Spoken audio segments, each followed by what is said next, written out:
So, guys, it appears the beef between Chito Vera and Sugar Sean OMalley is just beginning. Yeah. Nick and I are going to talk about what's going on there right now.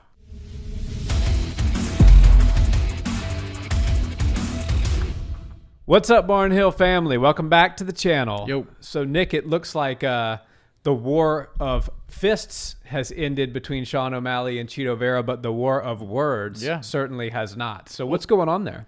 Well, and it's also the war of low calf kicks, because that was really the story of that fight. You know, Sean OMalley is a polarizing character. People love him or they hate him, and he's one of those guys that tries to sell fights, and it looks like he's trying to sell this one post-fight. He came out and made some statements that he still feels like he's undefeated. He's not a sore loser like some people came out and said he was. He's not taking the loss as well as, you know, some people might have thought he should have. Not giving Chito Vera the credit that he deserves for debilitating his opponent is something that is kind of laughable. Chito Vera kicked him in a place that shut his leg down. That should be considered, just like if I punched... A legal kick, by the way. Just like if OMalley punched him in the head and it shut his body down, that's the exact same thing. Vera wouldn't be going, oh, you know, he just hit me in this weird spot that just shut me down, and I would have won if he didn't punch me in the jaw. It's like, no, everything on the body goes in MMA. This isn't boxing. If he kicks you in the leg and your leg goes to sleep and you can't stand up on it, and now this fight goes to the ground, you get elbowed and punched and ground and pound until the ref stops it. That's a legitimate win by any standards. If the roles were reversed and that's exactly how Sean OMalley won, he would be hoping that people were praising him, and he wouldn't go, oh, that was a fluke win for me. He'd be doing exactly what Chito Vera does. Absolutely. Chito Vera won that fight by delivering legal, within the rules, strikes that shut Sean OMalley down. Right. And he got the finish. And quite frankly, in my opinion, I think Sean has lost a bit of steam with the fans here on this one, because it's not... It's one thing I love about Conor McGregor is that he sells the fight, he talks the fight up, he talks the trash, but then if he does lose, he's humble in victory and, as he says, in defeat. And he gives the person credit, he gives them, you know, the shine that they deserve, and then, we move on from that, and then we'll start talking trash a few months later about the next fight. But he doesn't go back and say, I'm still undefeated, I didn't lose there. And I think that's what is rubbing people the wrong way. It's certainly rubbing me the wrong way with Sean, is it's like you're sitting there and you're criticizing an opponent who beat you within the rule sets that you signed a contract and agreed to fight under, and somehow you think that should be negated because you're a rising star, because you're Sugar Sean OMalley. I don't get it. I don't get where this comes from or why he's proposing that this is somehow a fluke. Because if it was a fluke, it would be, okay, you have a tie clinch and boom, you just rip him in the groin and you can't continue, and it was a low blow, but the ref thought it was a strike to the midsection type of thing, and something like that it was like a ref error or a cheap shot that didn't get noticed or some sort of messy situation. This was a situation where Chito Vera was delivering leg kicks, which is a big part of his style.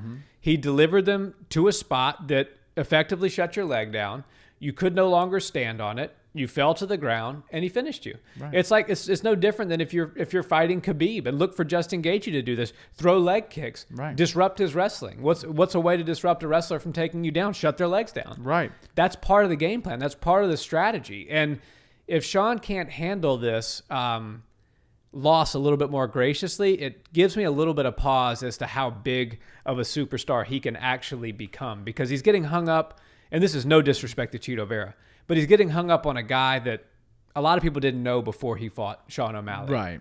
So imagine if he's fighting the bigger names. The ones he's calling out, the Cody No Loves and those guys. You know, it's one of those weird situations. OMalley needs to, you know, take this loss like a man. That's what Darren Till said. You know, you need to learn how to lose, take the loss like a man, move forward, learn from your lessons and all of that.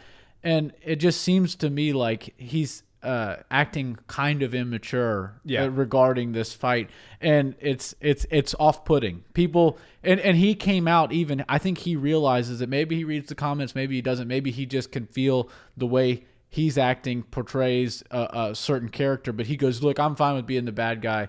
Sean, you're not the bad guy. And even if you are the bad guy, you can still be a likable bad guy. You don't have to, you have this personality and this character that is likable. That's what people got into you for, is because they liked you. And now you're just going to try to kind of throw that away and go with like a sore loser approach, which is not an attractive look on anybody. And, if you would have taken this loss on the chin or on the leg, on the calf, like a man, and moved forward, congratulated Chito Vera, moved on, said, maybe I bit off more than I could chew. Props to Chito Vera. I'll see him down the road. People would probably want to see that fight again later on down the road. But to me, the fact that he's still hung up on it means it's bothering him. And I don't know where he goes from here. I don't know where Chito goes from here, but I think Chito if I'm Chito, I ignore it. Yeah, I beat you. I'm moving on. Yeah, and I think that's kind of the route that he's taking, but he's having a hard time completely ignoring him. Yeah, which is I get it, because when somebody's chirping at you, you want to clap back. Well, it's also a big name chirping at you, so the more you engage with them, the more clout you're going to get, and the more people are going to start talking about you. So Chito Vera could very easily build his career off the back of Sean O'Malley here. Sean's like almost acting as a mark for Chito Vera right now. Chito's building his star power, unbeknownst to Sean. Yeah, and the term that gets thrown around with fighters that want to become stars is, I want to be like the next or the new Conor McGregor. And there's a lot that comes with that. You have to, like you said, you have to win like a champ, you have to lose like a champ, and you have to be a man. You have to come out and give credit where credit's due. Conor always does that. Yeah, just look at all the top champions; they're always doing that. They're not sore losers. Think about DC and how he's handled the losses with Stipe and John Jones. Like he lets his real emotion come out, and then he's back to professional DC the next day. Conor will gain fans off a loss. Yeah. Look at how many people didn't like Conor before the Floyd Mayweather fight and now love him. There's boxing fans, and boxing fans were up in arms. We were in boxing gyms the entire time during that buildup, and they were just pissed off at the fact that this guy was even getting a shot at their guy. That was their way of showing that they were scared that their sport might be exposed as not a legit combat sport. Right. But they would call it, this isn't even fair, this isn't even competition, this shouldn't be taking place. Conor did fight Floyd Mayweather for 30 minutes, didn't get dropped one time.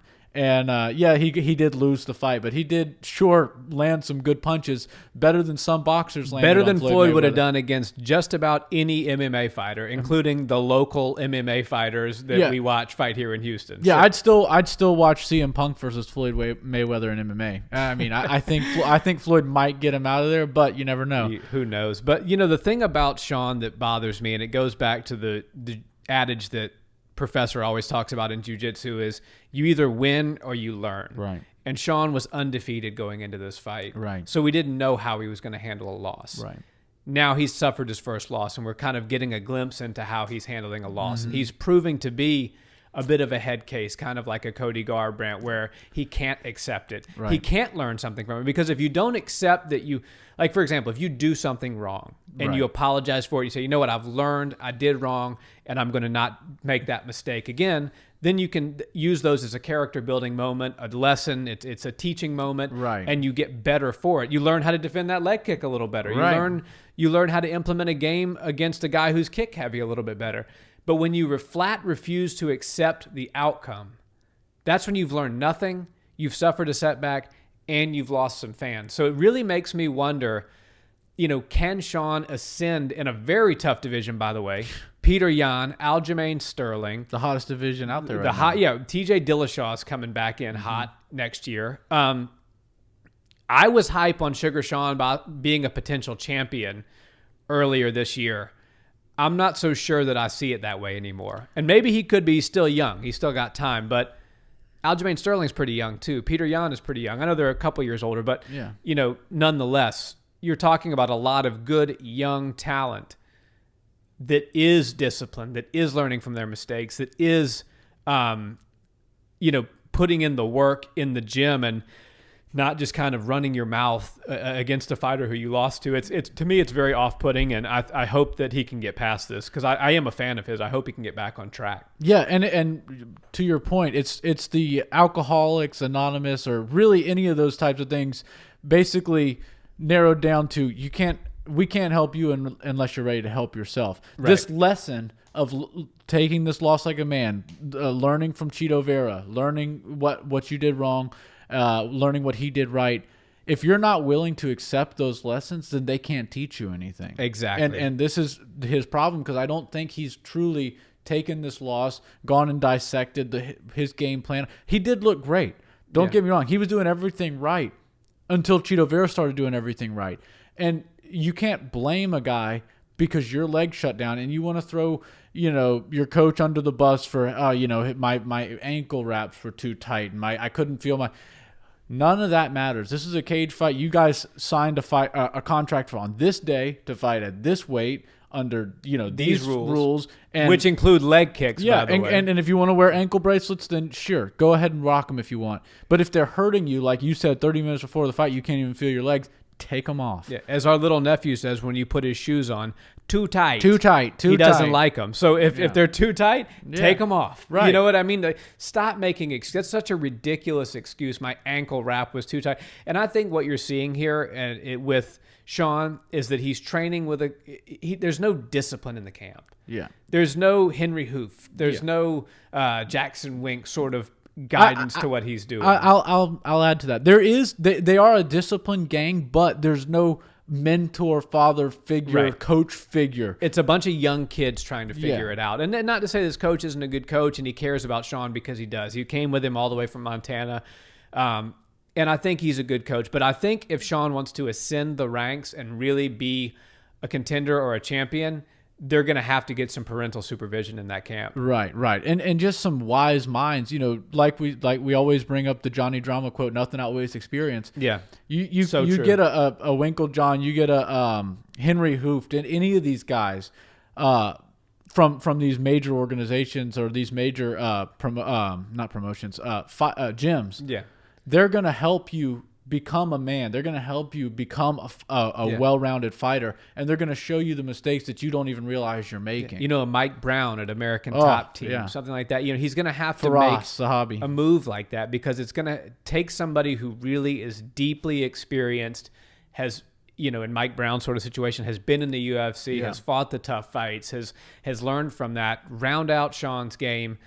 I don't see Sean being a champion unless he makes some changes in his camp. And I'm not saying scrap the team because I believe in what Connor says. You stay loyal to who was loyal to you. Right. And he stayed with SBG in that sense. But growing. But growing and adding other people to the camp. You see he added, Dylan Dennis to the camp. He's working with other people. Sean's going to have to do that in some sense, and not even just from a fighting perspective, but from a mentoring and how you handle losses and how you learn from losses, how you handle wins and how you learn from wins too. Right. And it's going to take a little bit of seasoned experience, not people that are all in their mid-20s trying to figure it out. And that's a great point. And people like him, if you go watch him, he's an entertaining guy. He's a great character. He has the ability to learn. He's actually thirsty for knowledge. You can see him and his coach. They do all the reading. They do the research. They're doing the recovery stuff. They're trying to figure this out. But there's people who've been doing it for a decade, 2 decades, even 3 decades that know the answers that they're looking for, and they're willing to let you do what you're doing and add a lot of supplemental good knowledge and experience to your camp. And like you said, that's exactly what he needs to become a champion. I think he has the skills. He obviously has the marketability. He just needs to get himself in order.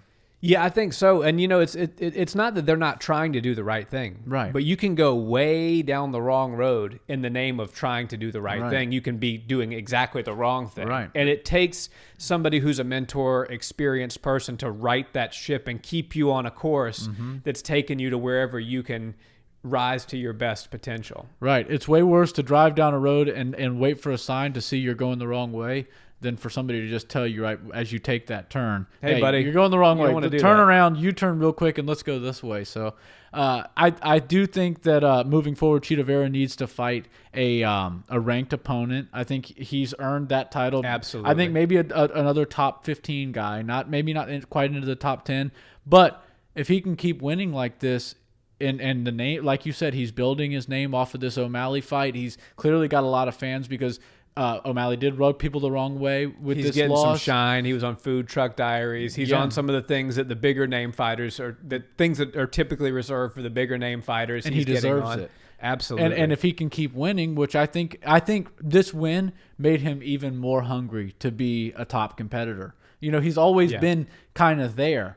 And now he has arrived. He's like, I'm getting calls left and right for media obligations and media, opportunities. I need to go and do these things, and let me get my ass in the gym, training with Jason Perillo. Yeah, and let's see how far we can take this thing. So I think he is a potential top contender at 135. Yeah. He just has to keep doing the right thing. Sometimes when you see a guy catch a head of steam like that, they get this, oh wow, I could actually really do something here. Yeah. And Chito talks about it all the time, the immigrant mentality. You know, he comes from very humble beginnings in Central America, and he's got 3 kids. I think it's 3 kids. Yeah. And, he fights to make money, to bring his family here. He's as hungry as they come. That's a real thing. And a guy who's on the rise, whose star is rising, who says, you know what? I can totally change my family tree starting right now, starting with me. I've got the steam to do it. Don't think he's not putting the work in. Don't think that the next time we see Chito Vera in the octagon, he's better than the Chito Vera that fought Sean O'Malley by an order of magnitude. I think Chito Vera is a guy to watch over the next 2 years. Absolutely. And maybe he doesn't win the championship, but I guarantee you, he becomes a fun fighter that's a household name within the next 18 to 24 months. And he has earned his spot on that main card for the foreseeable future. Absolutely. It might not be the main event, might not be the co-main event. He's earned a spot on that main card for the next few fights that he's in. Yeah, and this is definitely a growing pain situation for Sean. I hope that he can look kind of now he's kind of an introspective, hippy-dippy sort of spiritual guy. So hopefully he can kind of look into himself and see what the problems are, where he needs to add things to his camp, to the way he approaches losses and everything, and right the ship, because I do think there's a lot of excitement for Sean. And Sean's also a tall guy. Yeah. And he's very skinny, but he's also very young. Mm-hmm. If you get him with the right strength and conditioning coach, his career could take him through 135 up to 145, the natural progression as he gets into his 30s. And there's exciting matchups all around for him, but he's got to learn how to handle losses better. This was the first loss that he suffered, and he's not demonstrating that he can handle it yet. Yeah, and MMA is such a tough sport. This won't be the last loss, and you can't hang yourself up on that. That's the one thing that's different with boxing. If this was a boxing or formula, the promoters they're done. Okay, who's the next guy that's undefeated? Because that's what they live off of. Which is such a crock, and why boxing literally does no numbers unless Floyd Mayweather or Manny Pacquiao is fighting. Because it's like you're building this guy. Oh, you've never heard of him before. Well, he's 176-0 with 174 knockouts. Oh yeah, he fought the janitor last week. You know what I mean? It's like everybody sees through that. Right. And guess what? Nobody cares what Cowboy Cerrone's record is. Right. Everybody's tuning in to watch him fight. Yeah. Nobody Tony Ferguson has losses. Conor McGregor has losses. Stipe has losses. George St. Pierre has losses. Even John Jones has a questionable loss. Yeah. So, losing is a part of the MMA experience. It might not be part of the boxing experience, and there's a lot of factors and a lot of BS that goes into that. But losing is absolutely a part of the MMA experience, and you have to learn how you handle it defines where your career goes from there. Absolutely. Guys, let us know. What do you think about this beef between Sean and Chito? Do you think there's something there? Do you think that Sean needs to get over it and just move on to other things? What do you think Chito should do? Should Chito entertain the rematch, or who do you want to see Chito fight next? Let us know in the comments, and as always, thanks for watching. Like, comment, subscribe, and check us out where you listen to podcasts. We appreciate it. Have a great day.